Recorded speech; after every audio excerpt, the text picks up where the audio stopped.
Are we on? Didn't you hear the click? No. Well, we're on. Hello, everybody, and welcome to Dinner with Dad. I'm glad you're all here. If you haven't noticed, since the last time I saw you, I got a haircut. Thank God, finally. All right, tonight is very exciting because we're doing a brand new recipe. First time, I know I say this sometimes, but this is my first time doing it. For making the main dish, which is called smothered cheesy sour cream chicken. Very exciting. And I'm also making with it my famous, bacon Brussels sprouts. And we'll talk about that more in a minute. But we're gonna get started on this chicken because I have to get it in the oven. It cooks for an hour. So I've got to get that started. I've got my 4 chicken breasts here, all thawed out. Look at that, beautiful. But I'm gonna fix the kind of sauce that goes over it first. So, first of all, what I've got to do is I've got to, in this bowl, I've got to put my sour cream. Whole cup of sour cream. Look at that, that was really done. Trying to stick the measuring cup in the sour cream jar, that was really it's been a long day. I've been cleaning out my closet today. Getting rid of bags and bags of stuff. It's crazy, but awesome at the same time. Look at that. Cup of sour cream. Starting this one off with a bang. I tell you. Woo! All right. I'm just gonna put that in there. A half a cup of Parmesan cheese. Not the powdery kind. The powdery kind has its place, but this is the shredded kind.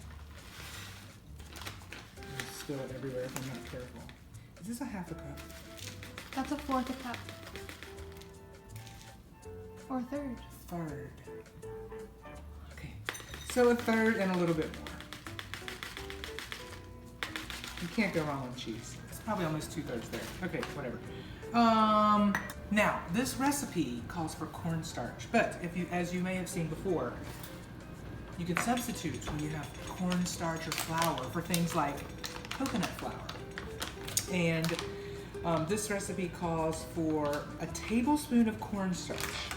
And so I did some research about how, the proportions, and if you're going to use regular flour with cornstarch, you have to triple it. So if I was going to use regular flour, I'd have to use 3 tablespoons. But since I'm using coconut flour, you have to use a fourth of what you would use for regular flour. I'm already confused.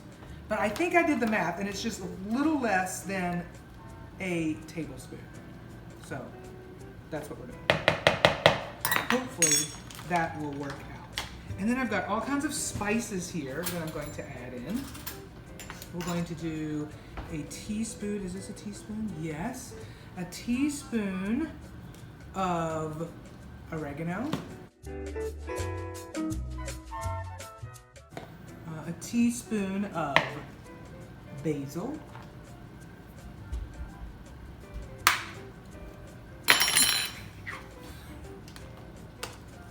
I'm kind of in a hurry today. Trying to get this in the oven because it takes an hour. A teaspoon of garlic powder. I thought that would be good. Then it was kind of yucky. Did I do the yes, oregano, basil, garlic powder. I have the teaspoon. Callie, you didn't give me the... I gave you the salt. No, I didn't. It's right there. It's right here. Oh, okay. It's hard to measure coming out of the salt thing. This is a half a teaspoon, so I'm eyeballing it. And a half a teaspoon freshly ground pepper right out of the box.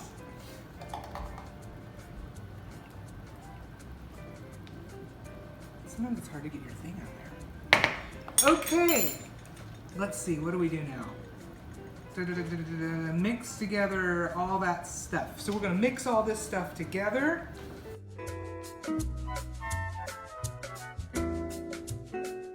See, so we got the spices, the sour cream, the cheese.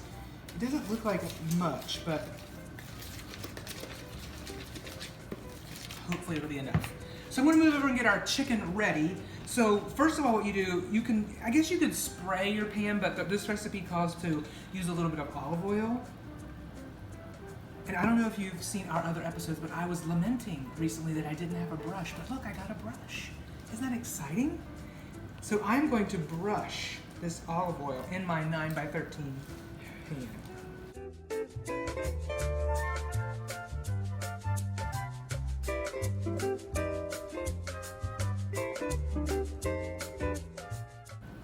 Okay, that took longer than I thought. And then we're going to put our chicken in.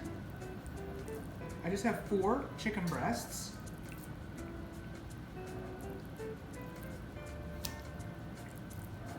I'm going to season our chicken breasts a little bit before I put this stuff on it. With what? A little bit of salt and pepper. Thank you, Callie. On both sides. So let me see. I think I put on next. Layer chicken breast. Mozzarella. You know, if you have sliced mozzarella, it might be easier. That's what the recipe calls for, but I don't have sliced mozzarella.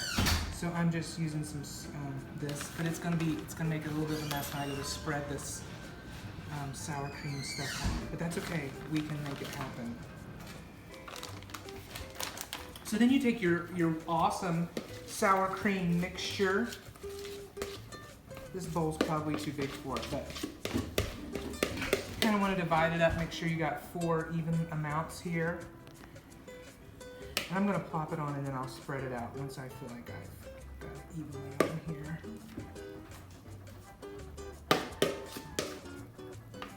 It smells really good.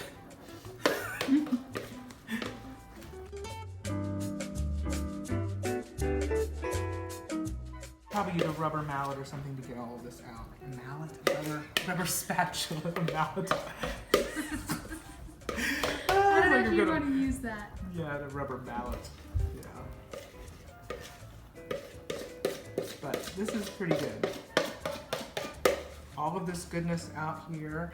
And then we're going to just, this is where sliced mozzarella would be better, but just because it's a little hard to deal with this chicken here, with this cheese, I mean. We're going to spread this out. It looks like this chicken got a lot more stuff.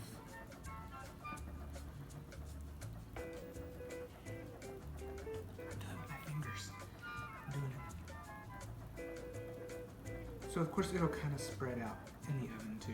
So, and then we'll finish by topping it with a little Parmesan. Oh, I'm gonna need more Parmesan. So my hands are so slimy. Okay. So then you top it off. So you've got the mozzarella layer, and then you've got your layer of sour creamy goodness, and then you top it off with just a little bit more Parmesan on top. So this is extra cheesy. Parmesan, they say, is the king of cheeses. I don't know how I got that title, but I love me some good Parmesan. Don't get me wrong. So now we're just gonna pop this in the oven, 375. I already have it preheated. We're gonna pop it in for an hour.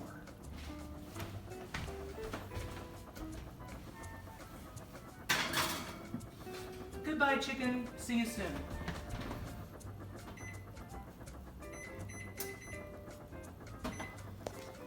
Okay, now we're gonna get started on these amazing Brussels sprouts. Are we on? Can you not hear the ding? I cannot. Okay, we're back. So tonight I'm making a side to go with our, what is it called? Creamy chicken, I don't even know what I'm making. Smothered cheesy sour cream chicken. But I'm making a side of Brussels sprouts. Now, Brussels sprouts. Brussels sprouts. Brussels sprouts. Now, if you would have asked me 2 years ago if I would ever be eating Brussels sprouts, I would have said no.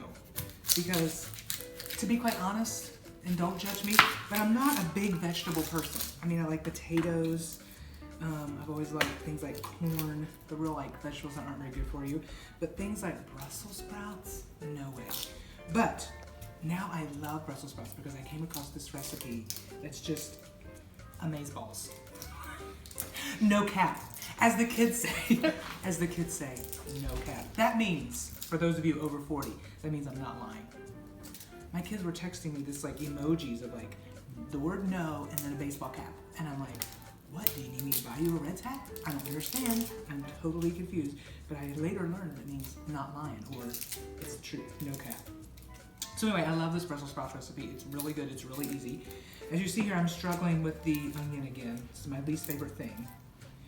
You might not realize this, but today we're taping the day after we posted our very first episode, because we had taped a few of these in advance. And first of all, I'm amazed that anybody watched the first episode. But after the first episode, many of you gave me some ideas. And in that first episode, I had to cut up some onions, and I talked about cutting the furry part off. And some of you wrote me and said, don't cut it off, because that's when you cut the furry part off, it releases the odors that makes your eyes water. Really? I didn't know that. So I'm gonna try not cutting the furry part off. I don't know. I'm looking at you, Joyce. Okay, so first in this recipe for Brussels sprouts is you're gonna cut up an onion. I don't know what to do now that I have this. I'm so confused.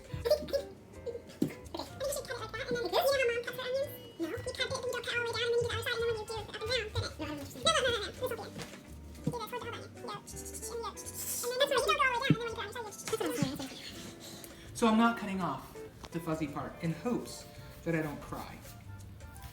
We'll see. Some of you also sent me links to fun things that I should purchase, like an onion, one of these things like you squeeze it to cut onions and garlic. Those are awesome. I need those in my life. So I might have to put those in my Amazon wish list. Some of you also said I need sharper knives, or I need to sharpen my knives. And I know that iron sharpens iron, but so I need to like figure out exactly how to sharpen. See, this is ridiculous. I should be able to cut through this. I did lose some muscle mass in my, surgery and sickness, but come on, it's an onion. So anyway, I'm chopping up a really good sized onion to start these Brussels sprouts. Yeah, they say that I say Brussels sprouts, and I don't. I say Brussels sprouts. He totally does. You can listen in the video. He totally says Brussels sprouts. I don't know what they're talking about. I really don't. But I'm really struggling with this onion today. Is it because you're cutting it differently? I guess it's because I have the furry part on here. I don't know, but I have to say, it's not making me cry. So, I don't know. This advice could be right. I mean, it came from a very reliable source and a very good cook, so I trust her. But what happens when I get down here? Now, what do I do? I'm still learning, everybody. So leave your tips and stuff in the comments below. Yes. Whether you're watching on YouTube or Facebook, just leave a comment. How am I supposed to just disregard all of this? I can't imagine. I'm cutting it off.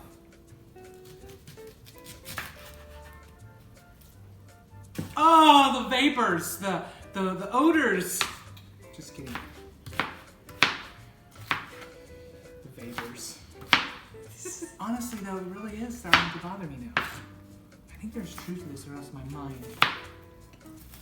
No cap. No cap, as the kids say. No cap. Because I'm hip and cool. No cap. I'm all about the young people lingo. Yes, I am. Okay, so I've got the onion all cut up. Before I put it in, I'm going to move over to my cast iron skillet. I've got the heat going. I'm going to add I'm doubling this recipe actually, so I'm going to add 3 tablespoons of butter. And then my other thing that I'm going to add is, and don't judge me for it, don't judge me, this is bacon grease. I always have some bacon grease handy. Ooh. But why? And you don't want too much, but I don't know, 3 or 4 tablespoons. Well, you'll see in a minute, but I always have bacon cooked. I cook about 3 pounds of bacon a week, and I have it cooked and ready in, I can show you, in a bag like this in the fridge. That way bacon is ready when I need to cook it for recipes, but it's also a great thing just to throw in the microwave in the morning for breakfast, low carb, eat a piece or two, and that's great. So I make bacon once a week in the oven. Making bacon, it rhymes. It's kind of a pain, but it's a little easier in the oven, a little bit less mess, but then you still have to deal with the bacon grease. So I keep it, and I use bacon grease. I cook with it a lot. It adds lots of flavor, and it's yummy, yummy, yummy. So I'm gonna add in these onions into my butter and bacon grease. I mean, you could put anything in butter and bacon grease and it would taste good. I mean, honestly.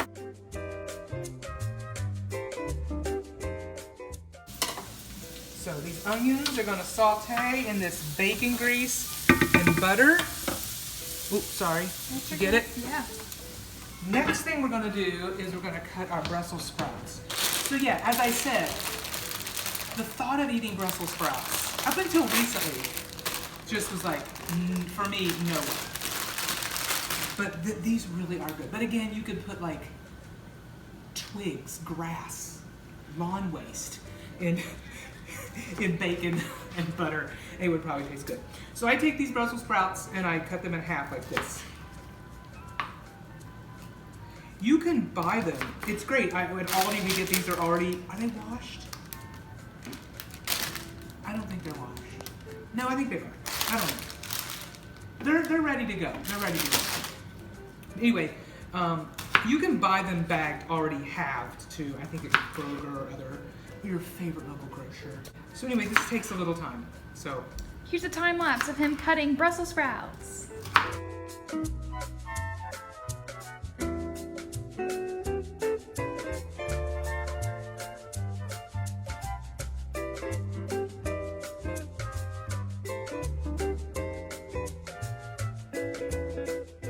all right, so I just chopped up, and I used 2 bags of 16-ounce Brussels sprouts.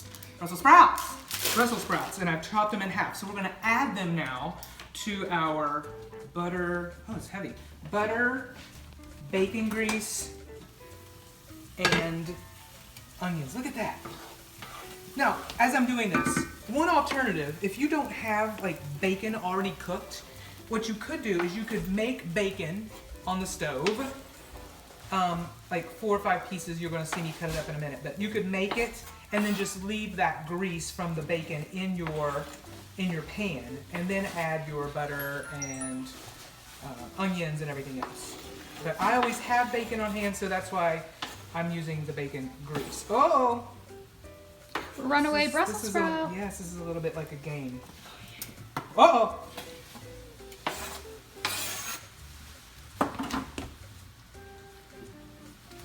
Okay.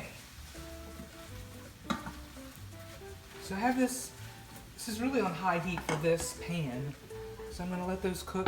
Next thing, I'm gonna come over and cut up the bacon. Like I said, I cook about 3 pounds of bacon a week in the oven, and I have it in the fridge just for such a time as this, or for an easy morning thing. So I'm gonna take about 5 pieces. Look, Callie. Wiggly bacon, wiggly bacon. When the kids were little and I would make undercooked bacon, we would sing that song. Wiggly bacon.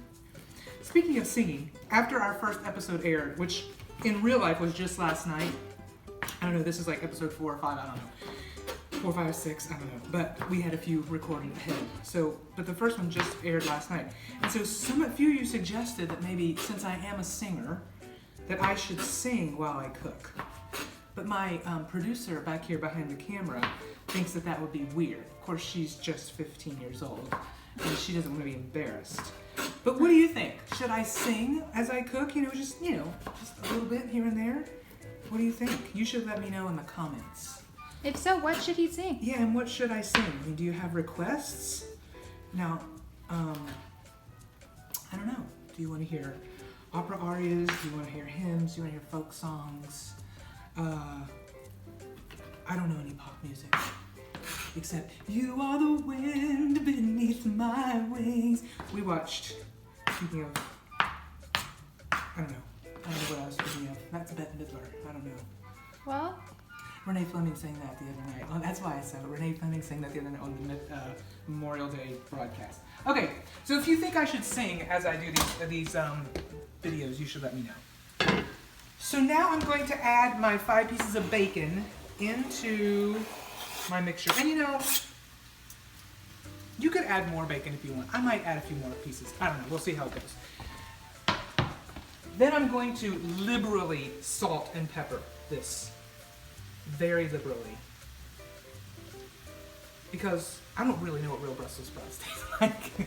I just cover them in bacon grease and butter and salt and pepper and bacon. And that makes them really good. Lots of pepper, actually.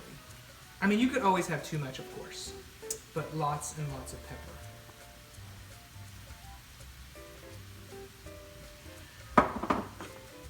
A lot of times I don't double this, but we really like it, so I kind of want to have some for leftover. So I'm going to stir this up.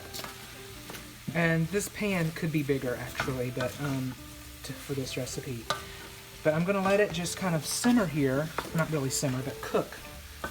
And you want it to, you want the Brussels sprouts to kind of get contact with the pan if you can, I think. Because you kind of want them to brown. That's when they get really good. So you kind of have to let them cook for a while. And I'll just stir them quite a bit so that they have a chance to get contact with the pan. All right, so there you go. I'm gonna let those cook. We'll stir those for a while. We've got another 40 minutes on our chicken breasts, and then we're gonna have this meal ready to go. All right, so our smothered, cheesy, sour cream chicken is done. Let me get it out of the oven. Whoa. Oh my goodness, look at that. Oh. Well, brown food tastes good, right? It's a little brown. It cooked for an hour. It's a little brown on the edges there, but I'm sure it's gonna be delicious. And look, our Brussels sprouts, looking really beautiful. So we're gonna plate this up and have some dinner here at the Burdett's, and then we'll show you what it looks like. All right, so here you go. Smothered cheesy sour cream chicken with Brussels sprouts and bacon. Awesome low carb dinner. All right, so we're enjoying this smothered cheesy sour cream chicken. And again, this was the first time I made it, and so we really like it. Next time I would do a couple of things different. I wouldn't cook it as long, so it wouldn't be quite as brown. And I also forgot the parsley on top, but since it's so kind of brown, it wouldn't matter. But anyway, another successful meal, I think. As always, the recipe is down in the description on our YouTube page, and I want to invite you, I haven't done this before, but invite you to subscribe to our YouTube channel, and there you can find lots of other content. We have our Christmas videos, our quarantine videos, all kinds of stuff in addition to Dinner with Dad. Thanks so much, and we look forward to seeing you at the next episode.